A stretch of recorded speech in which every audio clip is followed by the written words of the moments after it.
Hey, assalamualaikum warahmatullahi wabarakatuh. Selamat datang di channel Senyum Fatur.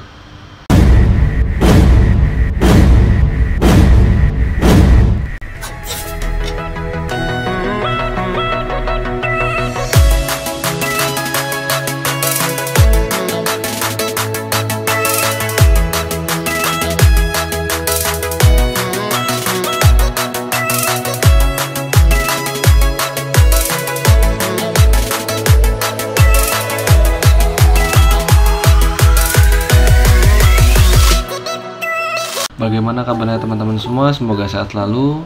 Dan di video kali ini kebetulan saya akan bergabung dengan perkuliahan di S2 Pendidikan Jasmani di Universitas Pendidikan Indonesia Kampus Sumedang. Dan kebetulan saya diajak oleh Bu Dr. Dinar Ningsih untuk memaparkan presentasi yang waktu itu saya pernah presentasikan di S2 waktu itu di tahun 2020. Saya S2 dan alhamdulillah kemarin selesai di 2022, dan sekarang nanti di jam 4 itu saya akan masuk ke perkuliahan dan juga nanti berbagi ilmu tentang materi yang saya pernah paparkan. Waktu itu saya memaparkan tentang permainan lapar, Scrabble, passing soccer. Itu nanti pemaparannya gimana, nanti kita lihat semua. Yang belum subscribe silahkan subscribe channel ini dengan cara klik subscribe dan nyalakan lonceng notifikasinya, dan juga jangan lupa diklik like-nya. Kemudian tinggalkan komentar terbaik kalian, dan juga jangan lupa tadi share share ke semua sosial media kalian semua. Ya, langsung saja kita sambil menunggu. Nanti ini juga sudah masuk, nanti kita lihat ke presentasinya. Ibu mengundang Fatur di sini. Nah, lalu Fatur ini mahasiswa Ibu dari tahun 2016 ya, Tur ya? Iya Ibu, betul Bu, dari 2016. Dan kebetulan ini berjodohnya pembimbing S1 dan S2-nya itu Ibu dan Prof Tatang. Lalu apa sih, tahun berapa sih kalau S2-nya tuh lupa? Masuknya 2020. Tuh 2020 pas COVID. Nah, betul. Jadi masih fresh graduate, langsung dilanjutkan S2-nya di Sumedang juga, alhamdulillah gitu. Dan lumayan banyak waktu itu angkatan Fatur ya. Silahkan mau berkenalan dulu tuh.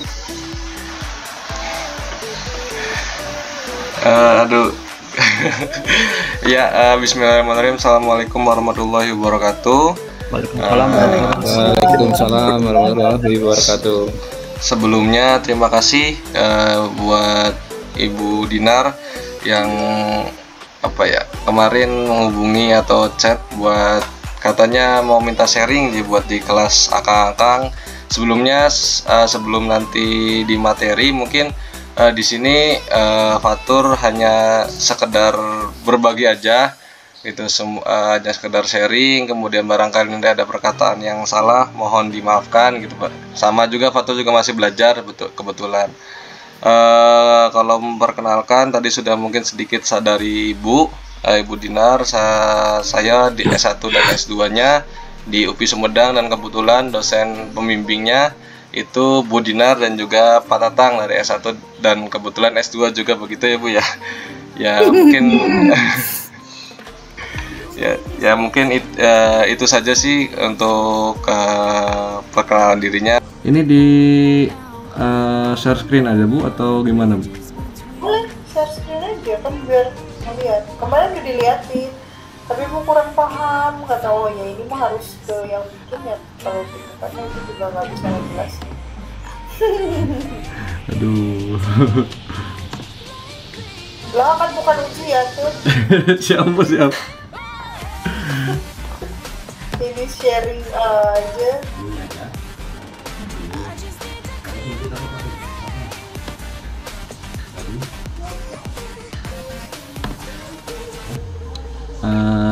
Ini Bu, ada nggak Bu di ininya Bu?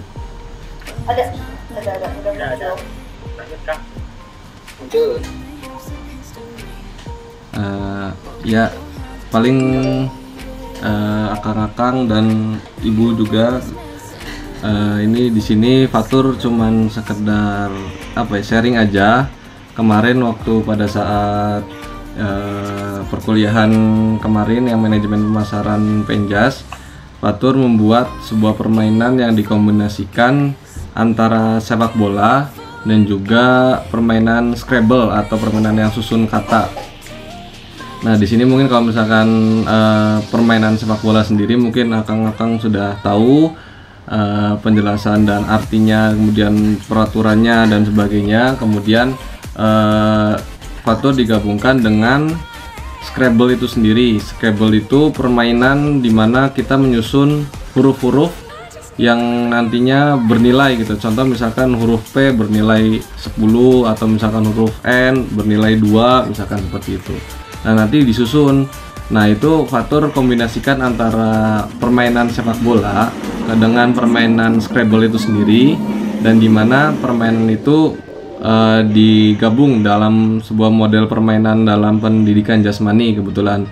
Dan kebetulan juga kan untuk sepak bola sendiri ada di materi pendidikan jasmani, baik itu dari SD, SMP ataupun SMA. Kalau nggak salah di bagian bola besar kalau di pendidikan sekolah dasar. Kemudian digabungkan dan Fatur membuat nama dari permainan tersebut. Kebetulan namanya Lapar. Itu dari singkatan Scrabble Passing Soccer. Jadi di sini permainannya itu menekankan kepada passing, atau kalau dalam bahasa Indonesia mengoper bola itu sendiri dengan menggunakan menggabungkan dari permainan sepak bola passing dan juga dari permainan Scrabble itu sendiri. Jadi cara permainannya itu nanti ada 2 tim yang dibagi. Misalkan dari per kelas itu ada 12 ya, dibagi 2, 6 itu bisa, tapi jangan terlalu banyak juga di dalam lapangannya karena takutnya nanti bolanya, esensi dari passing itu sendiri hilang gitu.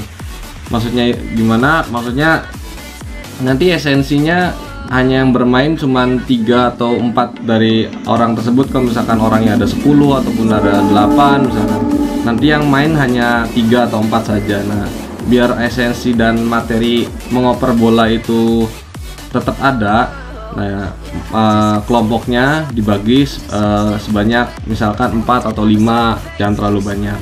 Kemudian nanti di ujung-ujungnya itu mungkin di sini mungkin ada di akang di layar. Di situ ada cons yang disusun berbentuk seperti lingkaran. Nanti cara mainnya ini ada di slide selanjutnya.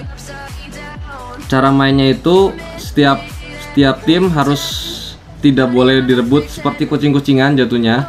Misalkan tim biru yang megang bola, kemudian nanti yang tim yang megang bola itu harus menjatuhkan cons yang ada di sini. Nah, cons yang ada di sini itu nanti ada huruf-huruf yang ditempel di cons tersebut. Jadi nanti diarahkan ke huruf-huruf yang ada. Tim tidak boleh menjatuhkan satu cons lebih dari 2 kali, maksimal 2 kali. Tim yang menang dilihat dari jumlah poin. Peraturan permainan sama seperti peraturan sepak bola. Waktu permainannya hanya 5 menit. Setelah 5 menit susun huruf menjadi satu kalimat dalam waktu 1 menit. Semua huruf yang sudah dikumpulkan harus terpakai. Kalau tidak, poin akan berkurang sesuai dengan huruf yang tidak terpakai. Jadi contohnya, jadi misalkan di sini ada huruf P, huruf misalkan huruf I atau huruf sama huruf N dijatuhkan.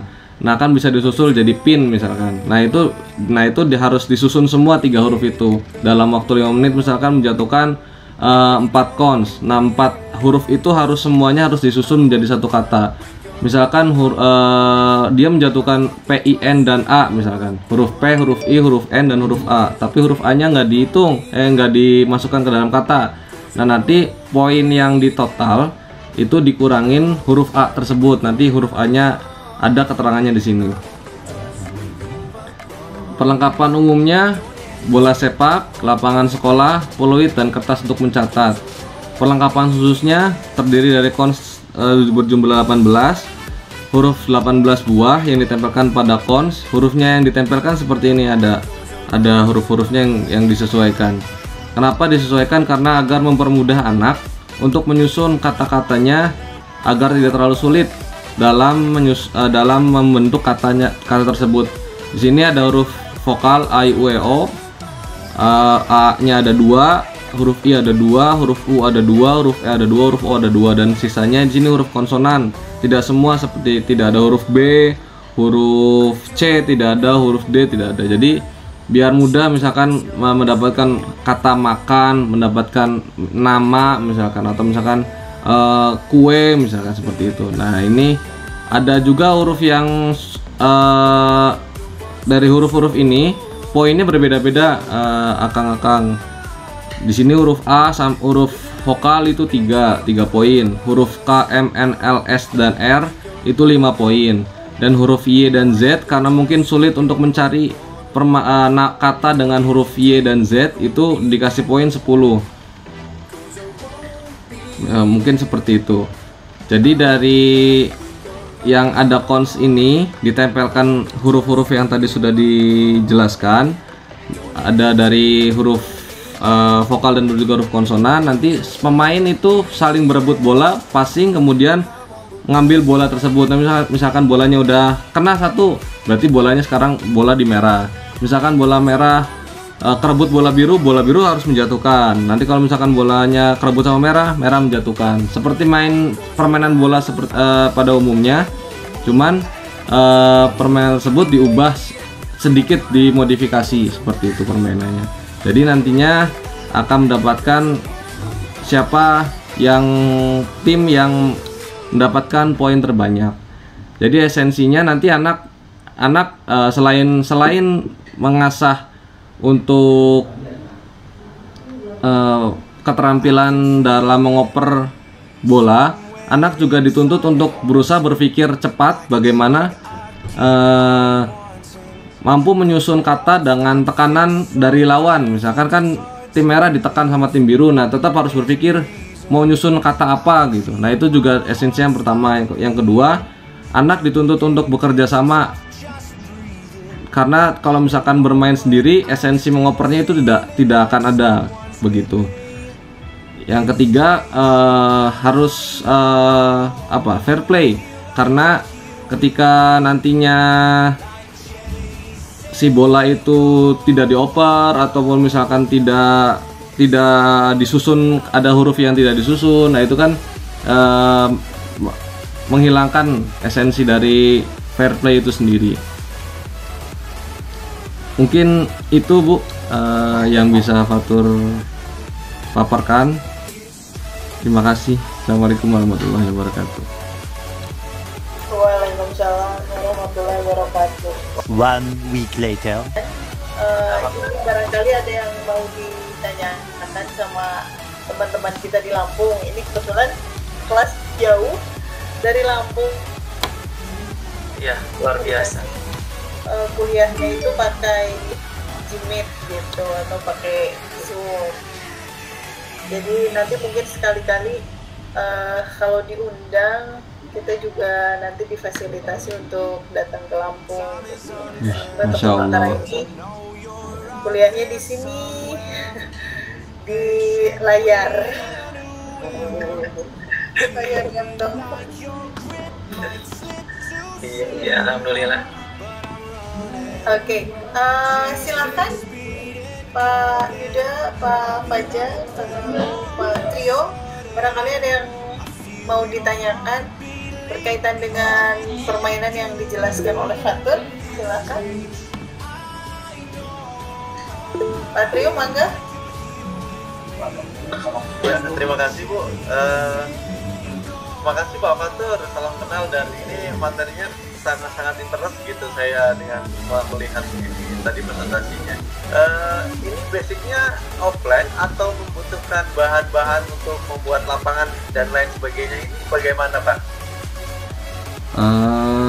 Izin menjawab ya Kang Trio ya. Untuk perlengkapannya itu menyesuaikan sekolah aja sih Kang. Jadi ini hanya gambaran, ini lapangannya mungkin besar gitu ya. Kalau misalkan di sekolahnya mungkin lapangannya ada yang kecil, ada yang besar kan berbeda-beda gitu ya lapangannya. Jadi menyesuaikan aja dari bentuk lapangannya. Yang penting esensi dari mengoper bola, kemudian esensi dari menyusun katanya itu ada Kang. Nggak perlu misalkan ini 18, kalau 18 nanti terlalu sempit misalkan di lapangannya, ya kita cari aja, dimodifikasi aja, misalkan dibuat jadi 12 cons ataupun 10 cons, nggak apa-apa. Tapi yang penting anak itu yang pertama kan materi, kalau nggak salah di semester 1 awal-awal itu ada materi bola besar gitu ya, kalau misalkan di sekolah dasar itu yang saya tahu. Entah itu kalau misalkan di SMP atau SMA mungkin saya kurang paham, barangkali nanti ada yang bisa mengkoreksi. Di bola besar kan ada mengoper, kemudian kalau nggak salah ada menendang bola, ada menggiring bola. Nah di materi yang mengoper itu, nah ini biar esensi mengopernya itu ada, dan juga anak itu bisa dituntut untuk membuat apa ya, bisa membuat kata, bisa menyelesaikan masalah di dalam tekanan gitu. Ini juga kan kebetulan permainannya untuk kelas 4 sampai dengan kelas 6, permainan untuk kelas besar, kelas tinggi gitu. Mungkin kalau misalkan nanti dibentuk untuk SMP ataupun SMA, mungkin bisa lebih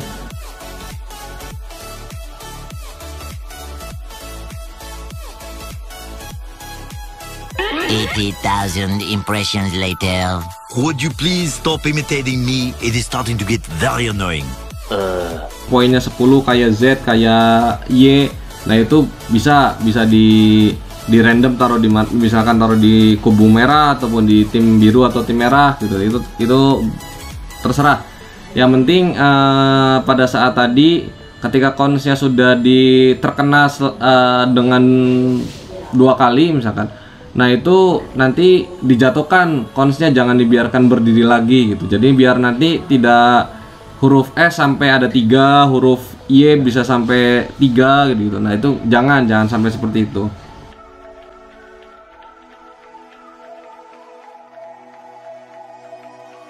Paling itu aja sih Kang Yuda. Jadi kalau misalkan masalahnya anaknya nanti main sendiri, ya itu nanti dibilangin. Kalau misalkan main sendiri nanti kamu capek sendiri, kemudian nanti diincar sama lawan. Paling seperti itu sih Kang Yuda. Mensiasatinya. Iya, siap Kang Fatur. Siap Kang, makasih pertanyaannya.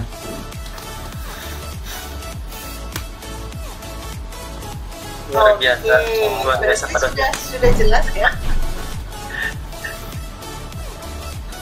Sudah jelas yang ini. Terima kasih banyak ya kehadirannya hari ini. Pokoknya nanti tinggal di ACC aja spotnya. Ya Bu, di ACC Bu. Iya. Terus sekali lagi terima kasih sudah Siap, hadir di sama-sama. sini. Bisa silaturahmi sama kita semua. Siap, Oke, siap. kalau Makasih gitu, juga. kita akhiri kuliah ini. Assalamualaikum warahmatullahi wabarakatuh. Waalaikumsalam warahmatullahi wabarakatuh. Terima kasih semuanya. Mangga. Mungkin itu tadi presentasinya. Tadi ada Bu Dr. Dinar, tadi ada 3 akang yang dari Lampung, kemudian juga tadi ada Temu Sapa sama Kang Yayan. Kebetulan Kang Yayan seangkatan S2-nya, walaupun S1-nya kemarin dia mungkin lebih senior, beliau lebih senior, tapi di S2-nya seangkatan. Dan alhamdulillah tadi sudah selesai presentasinya. Berbagi ilmu saja, kemudian berbagi silaturahim yang lebih utama. Mungkin itu saja video kali ini. Terima kasih yang sudah menonton dari awal sampai akhir. Jangan lupa tinggalkan like, kemudian komen, dan subscribe, dan nyalakan lonceng notifikasinya. Dan juga jangan lupa di-share ke teman-teman sosial media kalian semua. Terima kasih yang sudah menonton, dan terakhir jangan lupa bahagia. Assalamualaikum warahmatullahi wabarakatuh. Bye-bye.